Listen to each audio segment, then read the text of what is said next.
Hello বন্ধুরা, আজ তোমাদেরকে সালোয়ার কাটিং করে দেখাবো। দেখো পিসটা আমি সুন্দর করে বিছিয়ে নিচ্ছি। প্রথমে চার পাটে আমি বিছিয়ে নেব কাপড়টিকে, দুটো তিনটে চারটে।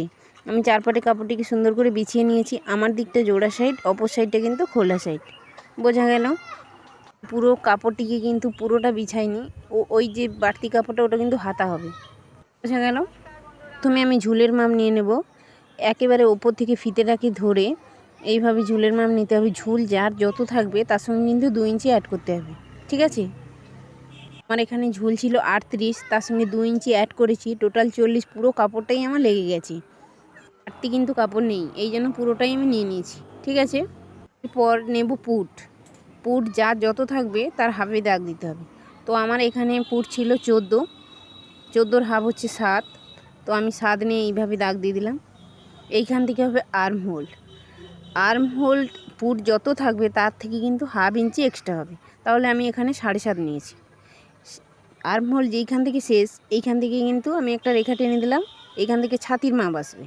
ছাতি যত থাকবে 4 দিয়ে ভাগ করতে হবে। আবারও বলি, ছাতি যার যত থাকবে 4 দিয়ে ভাগ করতে হবে। আমার এখানে ছাতি ছিল 42, 4 দিয়ে ভাগ করলে হচ্ছে 10.5। আমি 10.5-এ একটা দাগ দিলাম, দিয়ে 2 ইঞ্চি এক্সট্রা রাখলাম। তো ছাতির মাপ প্রায় কমপ্লিট। এবার নিয়ে নেব কোমর। কোমরের মাপ কেমন করে নেব? একেবারে ওপর থেকে ফিতেটাকে এইভাবে ধরে 14 ইঞ্চিতে কোমরের মাপ দেব। এইভাবে 14 ইঞ্চিতে কোমরের মাপে দাগ দিলাম। এখানে হচ্ছে কোমরের মাপ হবে। আর 22 ইঞ্চিতে হবে হিপ।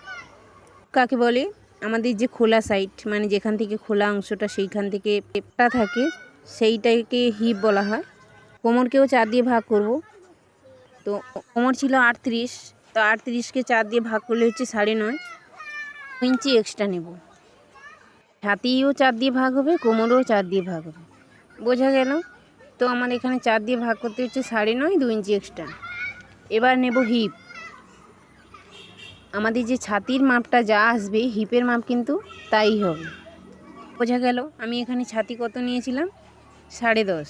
তো 10.5-এ দাগ দিলাম, 2 ইঞ্চি এক্সট্রা নিয়েছি। নিয়ে কিন্তু এবার আমি রেখাগুলোকে কিন্তু মিলিয়ে দেব। এইভাবে করে পুরোটা মিলিয়ে দেব।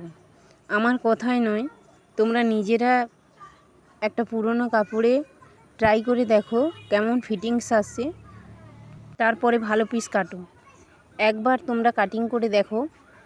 এখানে আমি 1 ইঞ্চি 2 সুতায় একটা হাতের শেপ দিচ্ছি।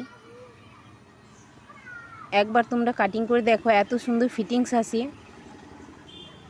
বলবো না করলে তোমরা বুঝতে পারবে না। আমার কথাই নয়, তোমরা নিজেরা করে দেখো।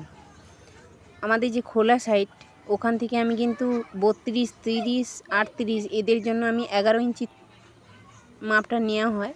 তো এ যেহেতু খুব মোটা, তার জন্য আমি এখানে কিন্তু 14 ইঞ্চিতে দাগ দিলাম। পুরো 14 ইঞ্চি নিয়ে কিন্তু এইভাবে পুরোটা দাগ দিয়ে দেব। একজন কমেন্ট করেছিল, দিদিভাই এই যে মাপগুলো দেখাচ্ছ, ফুট মানে কোথা থেকে নেব, লম্বা কোথা থেকে নেব, এই পুরো সম্পূর্ণ মাপটা দেখাতে বলছি। তো যদি দেখতে চাও আমার চ্যানেলটিকে অবশ্যই ফলো করতে হবে। আমি এখানে গলার মাপ নিচ্ছি, 2.5 ইঞ্চিতে দাগ দিলাম। দিয়ে এখান থেকে যা যতটা লেন্থ নেবে, আমার কাস্টমার 6 নেবে বলেছে, তো আমি এখানে 6 দাগ দিলাম। দিয়ে 2.5 ইঞ্চিতে দাগ দেব। দিয়ে কিন্তু এখানে আমি রেখাটিকে মিলিয়ে দেব।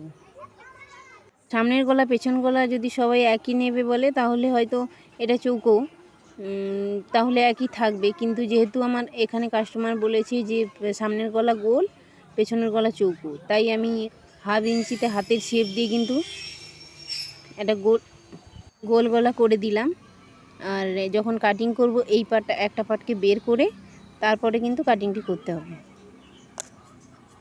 পার্টকে যদি একই সঙ্গে কাটিং করি, একই কাটিং হয়ে যাবে। তাই আমি এটাকে কিন্তু প্রথমে কাটিংটি করে নেব, নিয়ে কিন্তু আলাদা আলাদা করে পার্ট বের করে কিন্তু কাটিং করব। আমার সামনের গলা গোল হবে, পেছনের গলা চৌকো হবে। আমি এই চিরকুটগুলো দিয়ে দিলাম, কারণ ফিটিংস করার সময় বোঝা যায় যে কোমর কোথা থেকে। আমার কাটিং প্রায় কমপ্লিট। একটা পার্টকে আমি বের করে দিলাম, দিয়ে আমি সামনের গলাটা কেটে নেব, নিয়ে তারপরে কিন্তু পেছন পার্টটা কাটিং করব। এইভাবে আমি সামনের গলাটা কাটিং করে নিচ্ছি। এটাকে আমি দেখাচ্ছি তোমাদেরকে কত সুন্দর হয়েছে। দেখতে পাচ্ছ কত সুন্দর হয়েছে। এবার আমি পেছন পাটটা কাটিং করব। একে 2.5 ইঞ্চিতে দাগ দিলাম, দিয়ে 6 ইঞ্চিতে দাগ দিলাম, দিয়ে 2.5 ইঞ্চিতে দাগ দিয়ে রেখাটিকে মিলিয়ে দেব। এটা আমার বক্স কাটিং হবে, একে আমরা চৌকো কাটিং বলে থাকি। দিয়ে আমি কাটিংটা করে নেব, এইভাবে কাটিংটা করে নেব। দেখো কত সুন্দর হয়েছে। দুটো পার্ট আমার প্রায় কাটিং কমপ্লিট। তার কাটিং যদি দেখতে হয় অবশ্যই আমার চ্যানেলটিকে ফলো করো। ভিডিওটি ভালো লাগলে চ্যানেলটিকে অবশ্যই কিন্তু সাবস্ক্রাইব করে নাও।